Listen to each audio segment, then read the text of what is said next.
श्रम संघ का समापन, डिसोल्यूशन ऑफ ट्रेड यूनियन।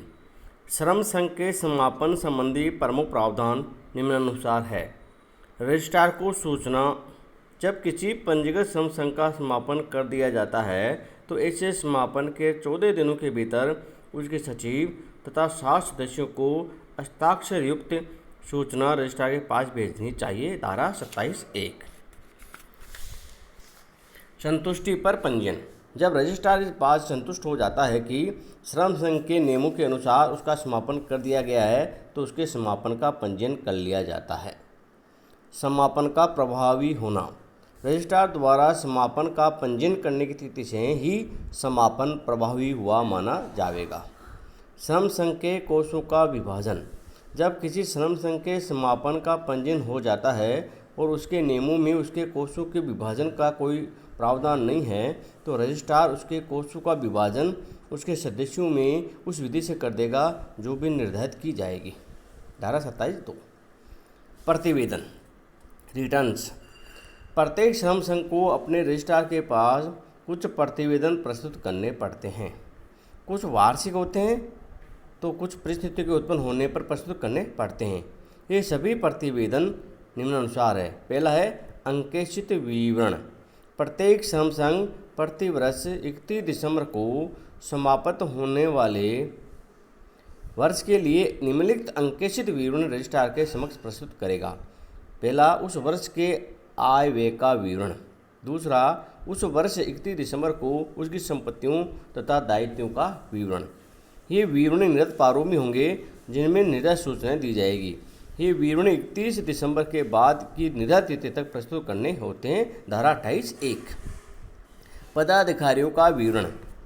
उपयुक्त विवरण के साथ ही उन्हीं से संबंधित अवधि का श्रम संघ के पदाधिकारियों का विवरण भी जिस वर्ष के दौरान हुए परिवर्तनों को भी दर्शाया जाएगा प्रस्तुत करना पड़ेगा। धारा 28(2).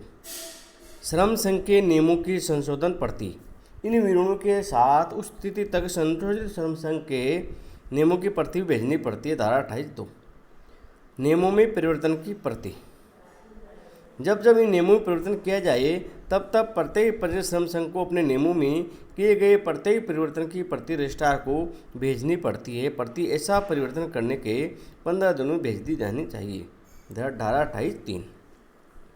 पुस्तकों एवं प्रलेखों का निरीक्षण। उपयुक्त उपधारा 1, 2 तथा 3 में उल्लेखित प्रलेखों के परीक्षण के उद्देश्य से रजिस्ट्रार या उसके द्वारा प्राधिकृत कोई भी अधिकारी अपने किसी सामान्य या अथवा विशिष्ट आदेश से किसी भी श्रम संघ के पंजीयन के प्रमाण पत्र, लेखा पुस्तकों तथा अन्य प्रलेखों का किसी भी उपयुक्त समय पर निरीक्षण कर सकता है। वह चाहे तो उन सभी प्रलेखों को किसी ऐसे स्थान पर उपलब्ध करने के लिए भी कह सकता है जो श्रम संघ के कार्यालय से 10 मील से अधिक दूरी पर न हो। धारा 28(4). विविध प्रावधान। विनियम बनाने का अधिकार, पावर टू मेक रेगुलेशंस। धारा 29(1) के अनुसार समूची सरकार इस अधिनियम के प्रावधानों को क्रियान्वित करने के लिए विनियम बना सकेगी विशेष रूप से, तथा इस अधिनियम में प्रदत्त सामान्य शक्तियों पर प्रतिकूल प्रभाव डाले बिना निम्नलिखित विषयों या मामलों के संबंध में समूची सरकार विनियम बना सकती है। पहला, पंजीयन विधि एवं शुल्क के संबंध में समूची सरकार श्रम संघों तथा उनके नियमों के पंजीयन की विधि तथा उसके लिए देय शुल्क के संबंध में विनियम बना सकती है। दूसरा, स्थानांतरण के पंजीयन के संबंध में पंजीकृत श्रम संघ के प्रधान कार्यालय का एक राज्य से दूसरे राज्य में स्थानांतरण करने से संबंधित नियम बना सकती है। अंकेक्षकों की योग्यता के संबंध में सरकार पंजीकृत श्रम संघों या ऐसे ही श्रम संघों के किसी वर्ग के खातों के अंकेक्षण करने वाले व्यक्तियों की योग्यताएं निर्धारित करने संबंधी नियम बना सकती है। प्रलेखों के निरीक्षण संबंधी नियम। रजिस्ट्रार के पास उपलब्ध प्रलेखों के निरीक्षण के शर्तों तथा उसके लिए वसूल की जाने वाली फीस संबंधी नियम बना सकती है। अन्य नियम। समूची सरकार अन्य किसी मामले के संबंध में भी नियम बना सकती है जो निर्धारित कर दिया जाए। धारा 29(2). विनियमों का प्रकाशन, पब्लिकेशन ऑफ रेगुलेशन। विनियमों के प्रकाशन संबंधी प्रमुख प्रावधान धारा 30 में दिए गए हैं जो इस प्रकार है। पहला, पूर्व प्रकाशन।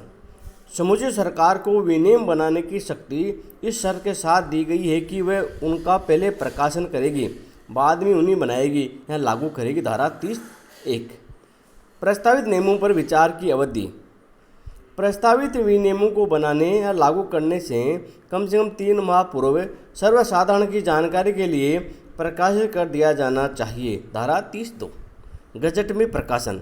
समुचित सरकार द्वारा बनाए गए नियमों को राजपत्र में प्रकाशित किया जाएगा। राजपत्र में प्रकाशित विनियमों का प्रभाव वही होगा मानो वे सभी इस अधिनियम के अंतर्गत बनाए गए हैं। धारा 30(3). अब दंड, पेनल्टीज।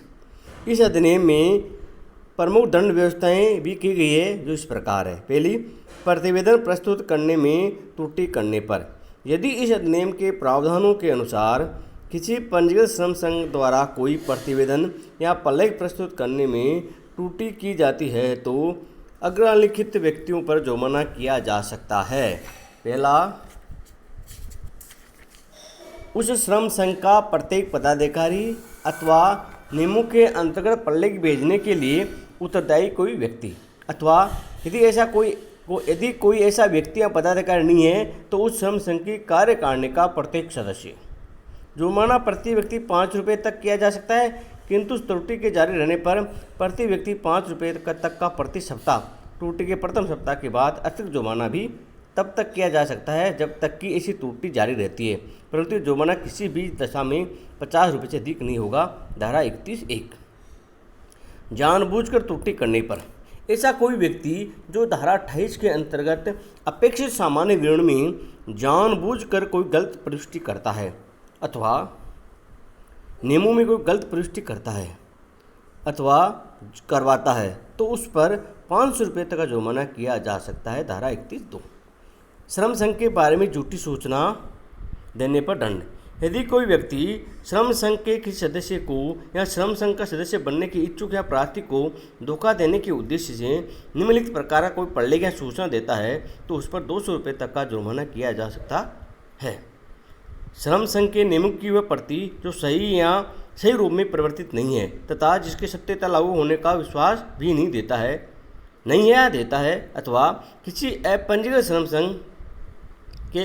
श्रम संघ के नियमों की प्रतिलिपि को झूठ मूठ पंजीकृत श्रम संघ के नियमों की प्रतिलिपि बताकर देता है। धारा 32। अब है अपराधों का संज्ञान, कोग्नाइजेंस ऑफ ऑफेंस। अपराधों के संज्ञान एवं सुनवाई के संबंध में निम्नलिखित प्रावधान किए हुए हैं। पहला, सुनवाई का अधिकार। इस अधिनियम के अधीन किसी भी अपराधी की सुनवाई करने का अधिकार प्रेसिडेंसी मजिस्ट्रेट या प्रथम श्रेणी के मजिस्ट्रेट के न्यायालय से नीचे के किसी भी न्यायालय को नहीं होगा। धारा 32(1). अपराध का संज्ञान तथा सुनवाई।